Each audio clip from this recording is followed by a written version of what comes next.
One, the only, legendary Patrick CC. Now, tell me, do y'all remember Ryan Sheckler? Do any of y'all remember Ryan Sheckler, bro? How child fame ruined Ryan Sheckler's life. MTV to rehab. Who? A lot of y'all are saying who, but once he goes and explains like who he was, I think a lot of y'all will remember. But if you still don't remember, that means you're like 12 and you're not even supposed to be on Twitch, okay? He's one of the most controversial skaters in history, but also one of the most iconic. He won his first X Games gold medal at just 13 years old, secured his own MTV show, and has landed some of the the life of Ryan, bro. What? gnarliest skate tricks we have ever seen. But being a child star led him to being manipulated and taken advantage of. The fame and fortune came with a lot of sacrifice and exhaustion. The chaotic lifestyle was unsustainable for Sheckler, and oh my god, chat. Who is this? Who is this again? I thought this isn't this a singer? Pink. I was like, why does she look familiar? Holy shit. Eventually, it all came crashing down, forcing him to do whatever it takes to get control of his life again. Damn. Southern California is the skateboarding capital of the world. Ryan Sheckler was lucky enough to be born there. He got his hands on a skateboard before he could even walk, and from there, he was hooked. Every skateboarder remembers their first kickflip. Ryan, chat, when y'all have a child, what's one thing y'all not gonna let them get into? Like, as far as like activities or something like that. What is one thing y'all just gonna be like, nah, you know, maybe not that. landed his at just 6. Football? That's how I'm feeling too, bro. That's how I'm feeling too. Yo, why like football, bro? That's just asking to just run up the hospital bills. Oh, chat, when I get them hospital, like when I get the hospital bills for the delivery, I'm gonna let y'all know. I'm gonna let y'all know how much these niggas charging in America for that shit nowadays.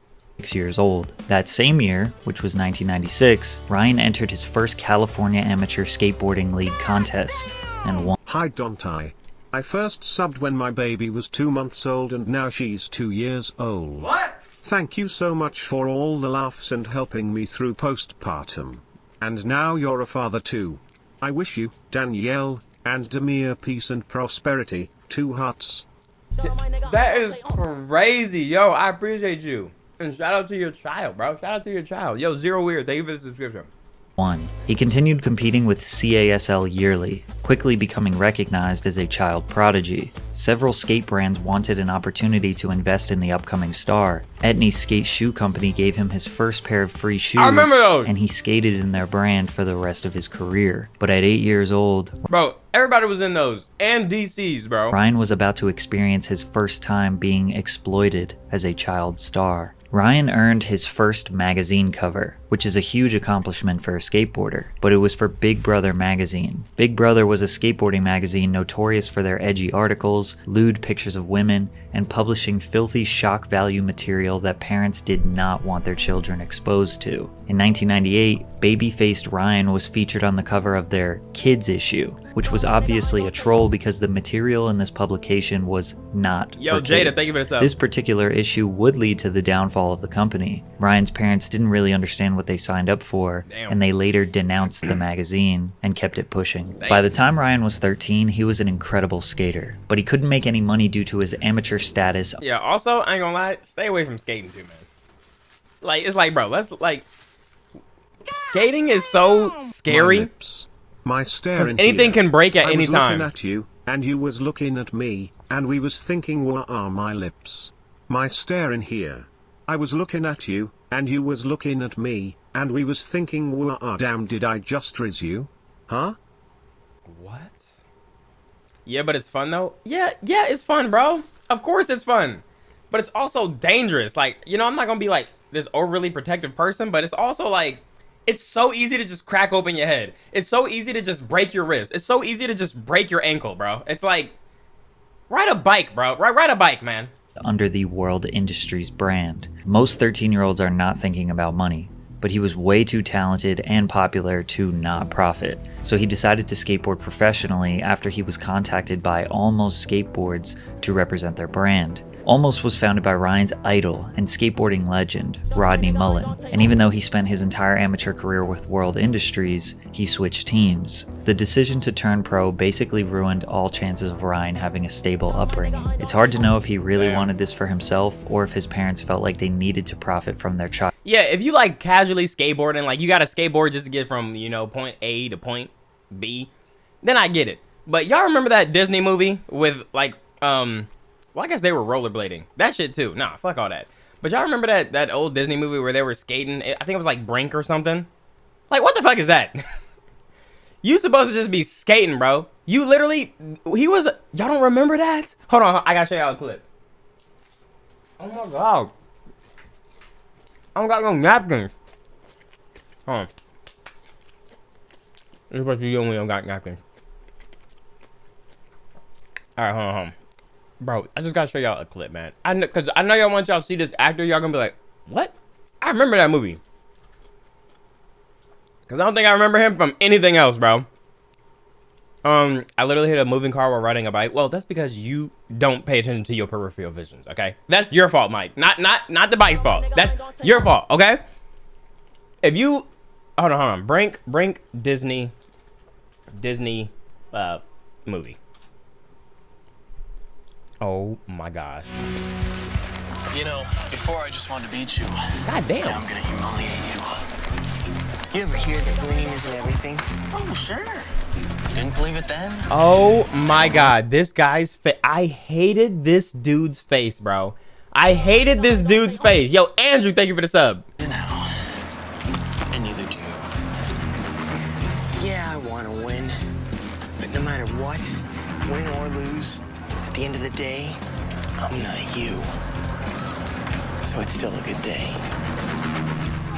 Skaters, to your mark. That was so corny. But back then when I was watching this, I was like, yo, he's such a badass. Yeah, hey, yo!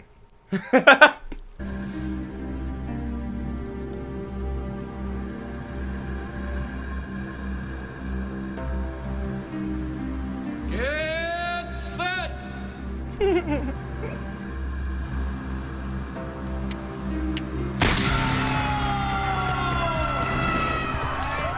This is my movie though. Child's successful hobby. Either way, Ryan was about to become an adult many years too early, which would do damage that has lasted a lifetime. 13-year-old brace-face Ryan made his X Games debut in 2003 Damn. and faced off against legends such as Eric Costin, Mike Vallely, and Chad Muska. He dominated them all in the skateboard park event and became the youngest gold medalist in X Games history. Ryan looked as natural and fluid on his board as any veteran in the contest. Ronnie, This event was broadcasted all over the world, and his Damn. fame leveled up like crazy after winning. His brother Shane vividly remembers big companies started to pursue him, and TV channels wanted to book him for interviews. You could tell something crazy was about to happen. Ryan was now considered parallel with 5, 10, 15-year skating veterans. He was one of them. I would feel so nervous I'd think I was about to cry. But I realized that I loved that feeling of fighting through to find my composure to plan my runs. That year, I just felt unstoppable. Ryan was unstoppable, and he was surrounded by much older men who wanted to show him this crazy lifestyle. Pro skateboarders are required to travel city to city, hunting for rails, gaps, stair sets, and skate spots to film parts for a video or Wait, Ryan Sheckler's 33? I thought he would be a lot older. magazine. Drink water, by the way. For 8 months. You're right.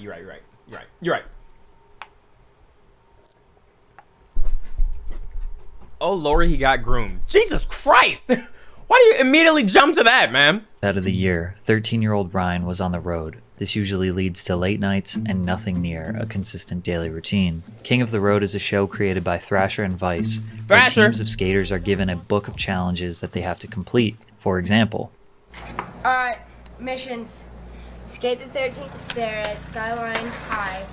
Build a 3-man skateboard with 3 men riding it. Jump a 3 stair. Like all skate videos, it's the behind-the-scenes clips that usually Is that become more memorable. what's his name? Owen Wilson? Like Bam Margera's crazy stunts or Rob I Dyrdek's remember skits those. with Big Black. Ryan's King of the Road part became notorious for the clip of him making out with a 24-year-old woman. Ryan, who was only 14 years old at the time, was being hyped up by his older friends. Obviously, if the gender roles were reversed, none of this would have been acceptable. But Ryan's life was moving at 100 miles per hour and he was not being guided properly. And the harsh reality is, these acts of hazing or initiation probably made him seem cooler and more popular in the skating community. At this point, he was skating at an all-time high. In 2005 and 2006, he finished top 3 in almost every event he skated in. 14 to 16-year-old Ryan Sheckler was definitely his prime skating year. Chat W, is that W? Is that a W or L? That comment was right. Yo, that's crazy.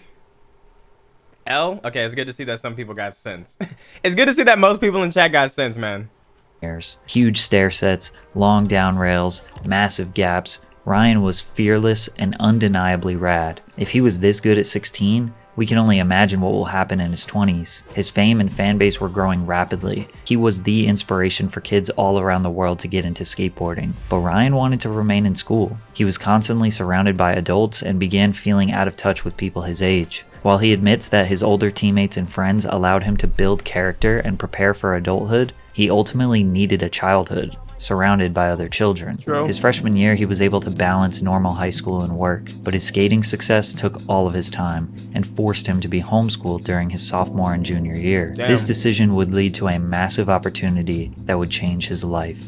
Ryan's close friend and fellow skateboarder Rob Dyrdek came up with the idea for Ryan to have a reality TV series. Rob had multiple successful shows with MTV and was convinced that Ryan's chaotic lifestyle would make for great television. Ryan agreed to do it and secured his own MTV show for 3 seasons. Life of Ryan followed the teenage skateboarder as he went about his daily life. Parties, skating contests, girlfriends, and arguments with the family. Season 1 debuted to over 2 million viewers per episode, and Ryan was approaching A-list celebrity status. He became like the Justin Bieber of skateboarding, gained a massive fan base of teenage girls who treated him like a young heartthrob. Wherever Ryan went, television cameras and paparazzi followed. One time he was shut down in a Chili's restaurant in Orange County, and the SWAT team came to break up the crowds. The fame and fortune he could handle. But behind the scenes at MTV, something much darker was happening. Monday through Friday, he woke up with multiple cameras in his face. Everywhere he went, he had a crew of 25 people with him, which was exciting, yet stressful,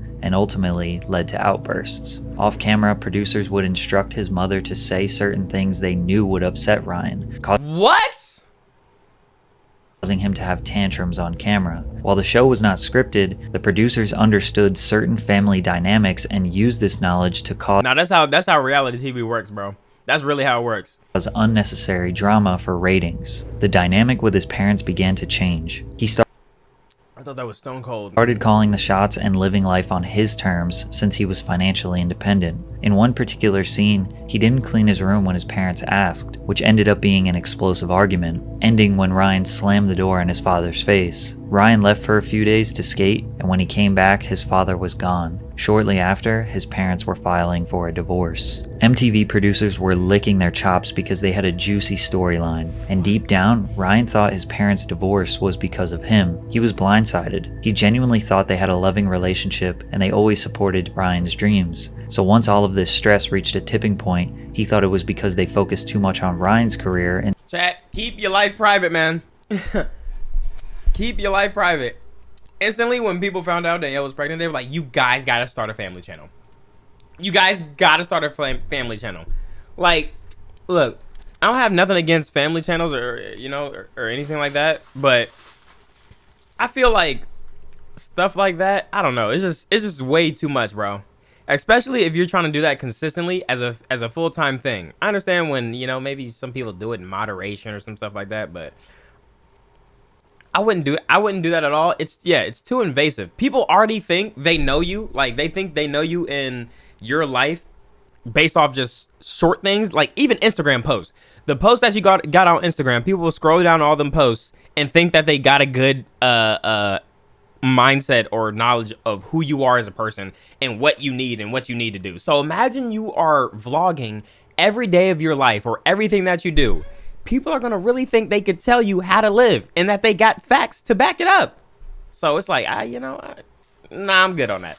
I'm good on that, man. Instead of their marriage. As if it couldn't get any worse, Ryan's perception in the skateboard community started to change negatively, mainly because the show portrayed him as an impulsive and spoiled child, rather than just a rad skater. These 23-minute episodes were mostly filled with Ryan's worst moments rather than his awesome talents. Damn. Ryan was openly vulnerable on camera, but was met with criticism online from the skate community, with many mocking him for being soft, and calling him Crying Ryan. Wow. But Ryan didn't find this out himself. MTV producers told him that's what people were calling him online, and they strategically waited to tell him this new nickname until he was feeling emotional on camera, which prompted him to cry again. Straight up psychological manipulation of a child. By the end of season 2, the cast no longer wanted to be there, but they were forced to do a third season due to a clause in their contract. When Ryan initially accepted the offer to have his own reality TV series, he told himself that if the show ever interfered with skating, he would quit entirely. And that was about to come true. MTV finally hit Ryan's tipping point when they started forcing him to break up with his girlfriends on camera. So we break up once, and then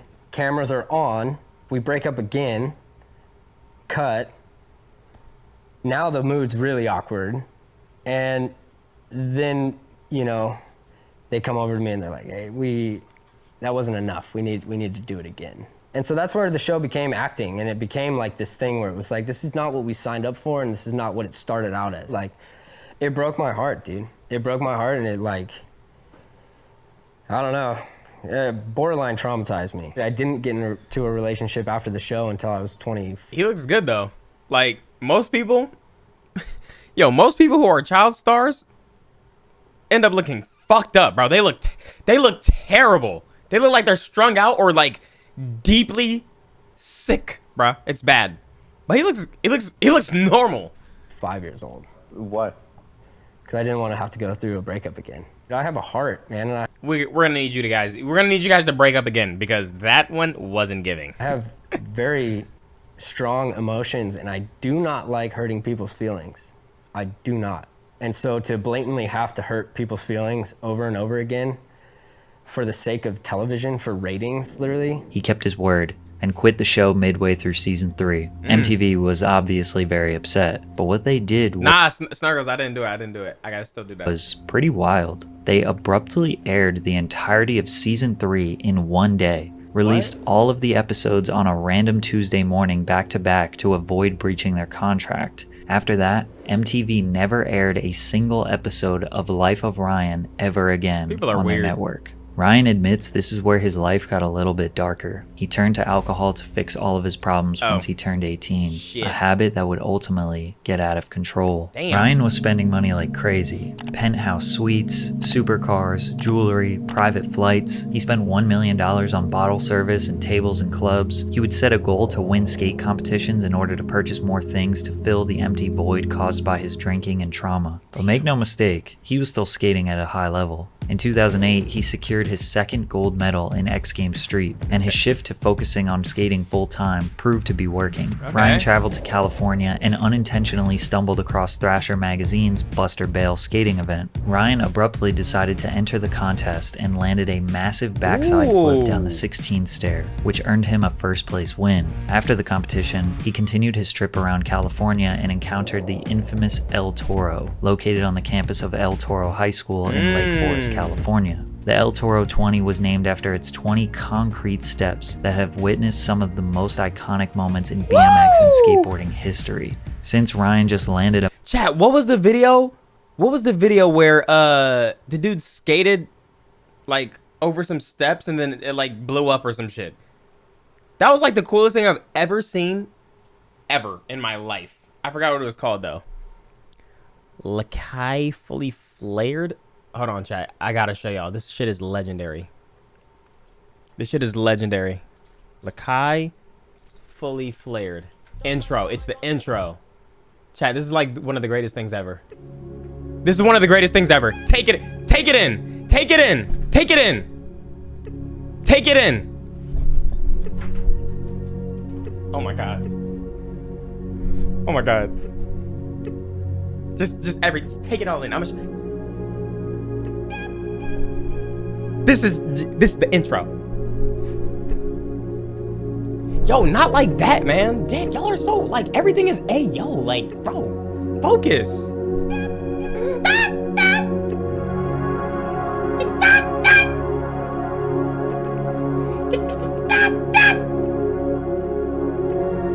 This isn't the one. This isn't the one. But all of this, it's at the end, obviously, because it's the best one. But all of this shit is cool though.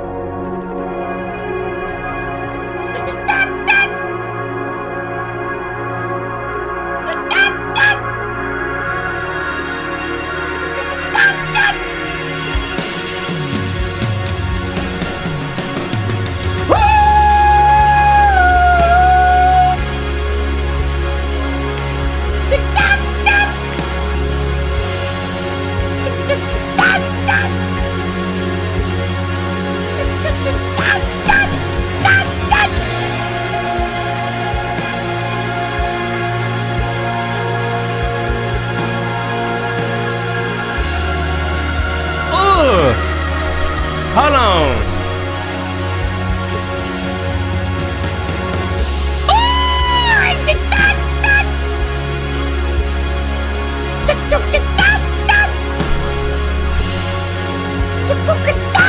Chat, this isn't even the one. That's not the one. Just wait. What are you doing? Can I help you? What are you doing? Watching the greatest skating video ever.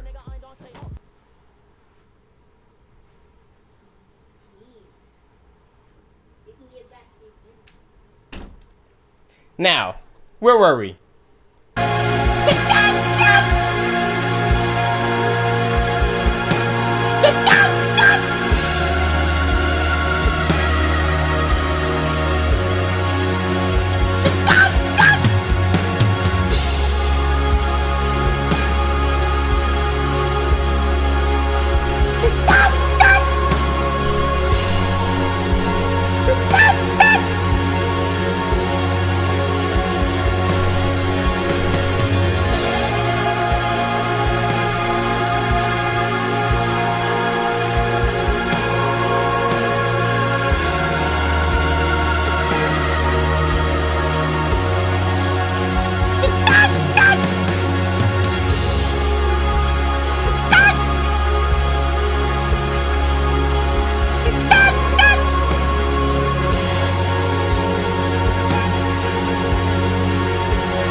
Damn!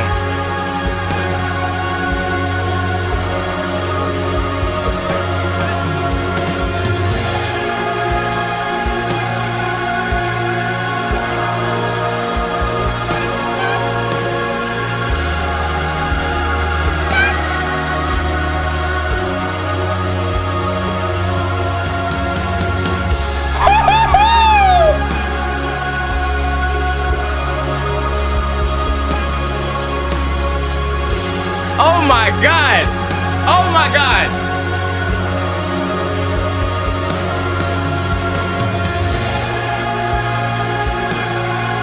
Chat, witness one of the greatest moments. Witness one of the greatest moments. All right?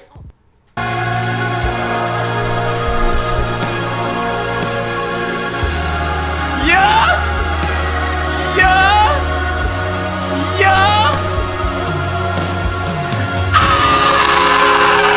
Oh, shit! Holy shit! That nigga is crazy!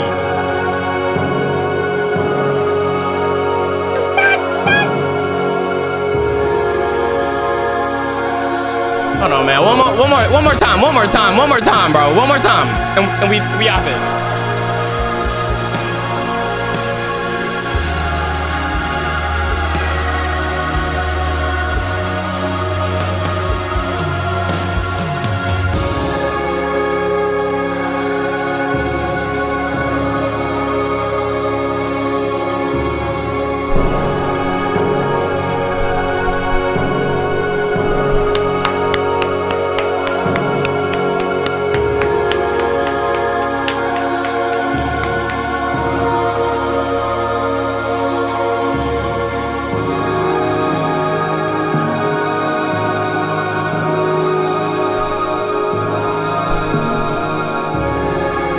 I mean, bro.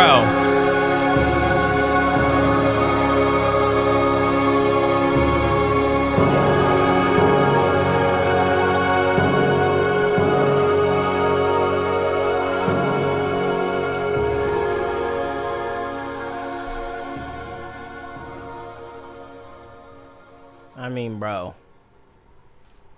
Hold on. That shit's so fire to me, man. That shit is so fire to me. Love it. A massive backside Absolutely flip down beautiful. 16, he was confident that he could do the same trick down El Toro, which was just a few more stairs. He told his friends, teammates, and word spread around the skateboard community that Ryan was going to attempt arguably the biggest backside flip in history. This overconfidence would lead to a decision that destroyed his reputation forever. Really? He unexpectedly broke his foot. This injury halted Ryan's plan to skate El Toro and left him in a cast That's the for shit. several. Wait, this is one of my favorite. This is actually one of my favorite skate videos too.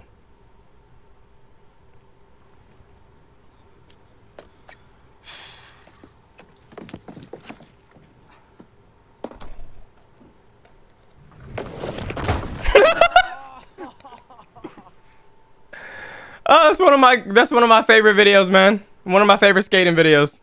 Weeks. One day, while at Etney Skate Park in Lake Forest, Ryan came face to face with Jake Phelps, an iconic magazine editor who worked for Thrasher magazine. During their interview, Phelps asked Ryan if he completed the trick. Intimidated by his presence, Ryan lied to him and told him that he had completed the trick. Ooh, according to Ryan, he damn. intended to skate down El Toro once his injury healed and already believed he could complete the trick since he did something similar weeks prior. Damn. Unfortunately for Ryan, he had just committed a skateboarding cardinal sin, lying about landing a massive trick. For months, the skateboarding community expected to see the footage in an upcoming Plan B video. A backside flip down El Toro would be considered top 10 Hall of Fame skateboarding tricks. However, the footage never made it on the project. Over time, the longer Ryan took to release the footage, the speculation arose that he may have lied about it. In 2014, instead of just finding the video footage and releasing it himself, Ryan decided to redo the dangerous move for an upcoming skate film called Etney's Album. And although he got close, he never landed the backside flip, injuring himself in the process. Damn! The footage was taken out of the final cut, but was eventually leaked onto the internet many years later, sending the skateboard community into a frenzy. If people didn't like Ryan before, they hated him now. He was heading into his early 20s in what most skaters see as their prime years. Now he had a chip on his shoulder. Some of the skate community thought of him as a sellout, a liar, nothing more than a pretty boy to be the face of the sport. But he won X Games Gold for the third time in 2010, and 3 consecutive Dew Tour street style first place finishes from 2012 to 2014. Damn, it's like, bro, you're good. Like, well, you know, you didn't have to lie. I get you got to live up to expectations, but I mean, you dug yourself a hole. Contemporaries respected his skills, but while he was skating at Exactly. He literally could have just said, not yet. an elite level, he suffered from an insane amount of injuries. Broke my left elbow 6 times, right elbow 4 times with plates and screws in here. Is this Liz Steve-O's? Frank injury Is this Steve-O's on podcast? My right foot completely separated the first metatarsal and had to get that. That Yeah, was like okay, that it is. took over a year to heal. The injuries never affected his skating performance, but he did have a lot of spare time to get drunk. Around 2014, Ryan had enough, and he could no longer manage this lifestyle. I wanted to stop partying. I wanted to stop drinking. And I couldn't do it. What made Oslo the breaking point for me was that out of my whole life, the one thing that I have had this crazy, intense passion for, which is skateboarding and competing. I'm in Oslo and I want nothing to do with skateboarding. I don't want to be a skateboarder. I don't want to be a competitor. Spankster, I appreciate you. I don't even want to skate anymore.